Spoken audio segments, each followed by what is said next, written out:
The officer is already at your window. Your heart is pounding and your mouth is about to say the wrong thing. Before I go further, have you ever panicked during a traffic stop and said something you immediately regretted? Drop a yes or no in the comments right now. Seriously, it takes 2 seconds, and it tells me I'm actually reaching real people who need this. Okay, here is the truth most people never hear. When an officer rushes you, your instinct kicks in. You start talking fast. You start explaining yourself. You start volunteering information you were never asked for. And that is exactly where things fall apart. Here is what most people do wrong. They think being cooperative means being fast. They think if they talk enough, the officer will go easy on them. That is not how this works. Most drivers have no idea this is even a thing. The speed of your response in the first 60 seconds of a stop can literally determine what happens next. Not the officer's mood, not the time of day, your words, your pace, your body language. The problem is nobody teaches you this. Not driver's ed, not your parents, not anyone. Can literally determine what happens next. Not the officer's mood, not the time of day, your words, your pace, your body language. The problem is nobody teaches you this. Not driver's ed, not your parents, not anyone. So when the lights come on and the officer walks up fast and talks fast and asks questions fast, you match that energy. You speed up, you panic, you feel the silence. And the silence was actually protecting you. This is real, and it happens every single day on roads all across this country. I've gone through hundreds of real traffic stop recordings. I've read through court documents and studied how stops escalate from a simple ticket to something much worse. The pattern I keep seeing is always the same. Drivers do not lose because of what the officer did. They lose because of what the driver said or did in the first 60 seconds of that stop. That window of time is everything. Here is the first move. Call it the slow breath by. When the officer rushes up and fires off questions fast, your brain does something called a stress response. It is basically your body going into panic mode. Your thinking slows down, your mouth speeds up. That combination is dangerous. So before you say a single word, take one slow, visible breath. Not dramatic, not rude, just a natural breath. It takes about 2 seconds. Those 2 seconds give your brain a chance to catch up with your mouth. Say exactly this. Good evening, officer. Give me just 1 second. That phrase does a few powerful things. It acknowledges the officer. It is polite and calm. And it signals that you are composed, not nervous, not hiding something, not rushing. A calm person does not look guilty. A calm person looks like someone who knows how to handle themselves.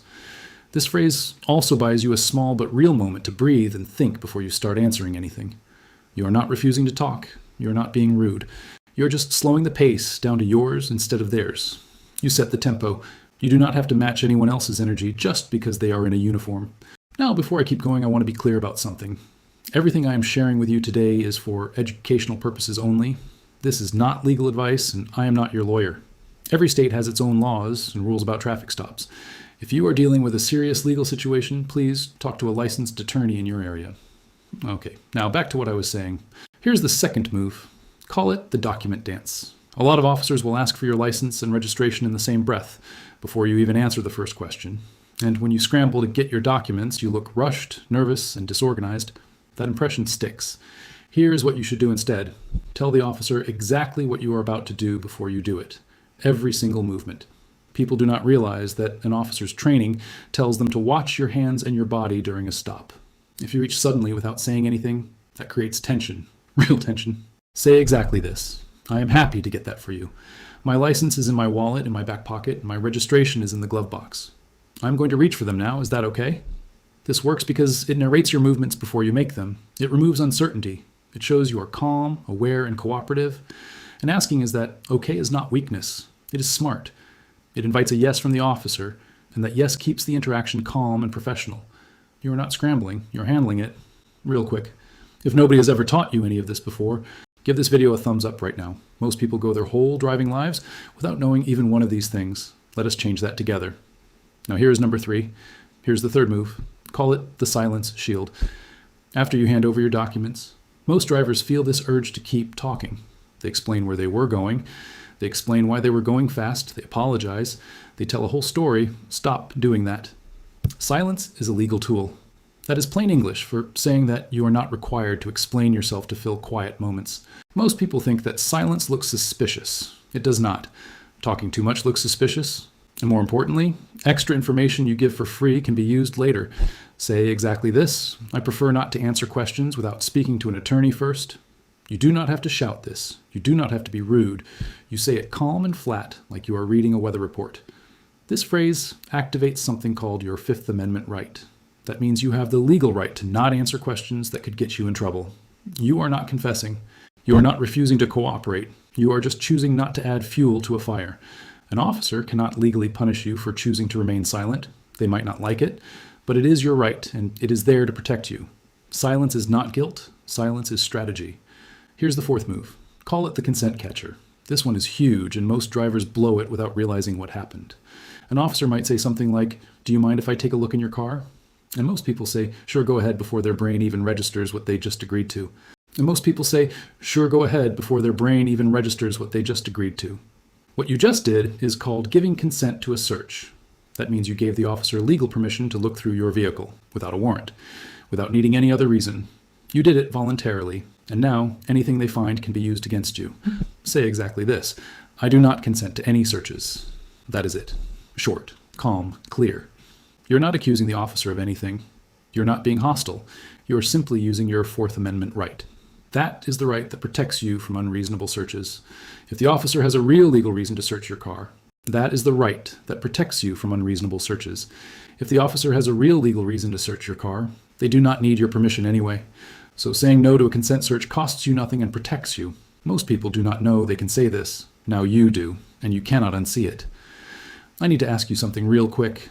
Is there someone in your life, a parent, a teenager, a sibling, a friend, who drives every single day and has zero idea about this? Share this video with them right now, not later, right now. This information could genuinely protect them the next time they get pulled over. Okay, here's the last one, and it might be the most important. Here's the fifth move. Call it the name and badge close. Let us say the stop did not go well. Maybe you got a ticket you think is wrong. Maybe something happened that felt off. Maybe the officer said something that did not sit right with you. Most people just drive away and fume about it. Do not be that person. Before you leave, there is one simple thing you can do that changes everything if you ever need to take action later. You ask for the officer's name and badge number. Politely, directly, no drama. Say exactly this: "Before I go, can I have your name and badge number, please?" This works on two levels. First, it creates a record. You now have information that identifies exactly who pulled you over. Second, and this is the part most people do not realize, asking this question signals to the officer that you know how things work, not in a threatening way. In a composed and informed way, write it down the second they drive away. Or say it in a memo. Date, time, location, officer's name, badge number, what was said. This is called documentation, and it is the foundation of any complaint or legal challenge you might file later. Asking this question signals to the officer that you know how things work, not in a threatening way.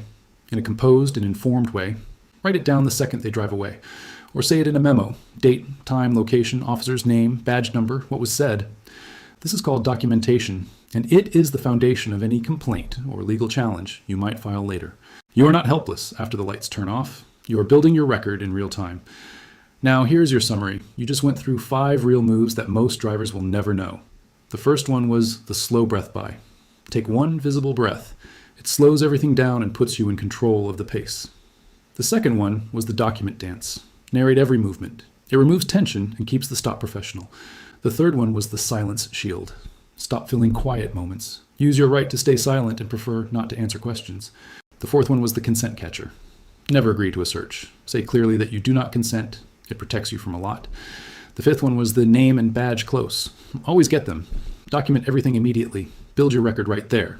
You now know something that most drivers will never know. You walked into this video unsure of what to do when pressure hits. You're walking out with 5 specific tools. You're not helpless. Here's your challenge. The next time you get pulled over, use at least one of these moves. Just one. Then come back to this video and drop a comment. How did the officer react? Did it change the tone of the stop? Did you feel more in control? I read every single comment. Everyone. Your story might be exactly what someone else needs to hear. Stay calm, stay informed, and never let a traffic stop take more than it is legally allowed to take from you.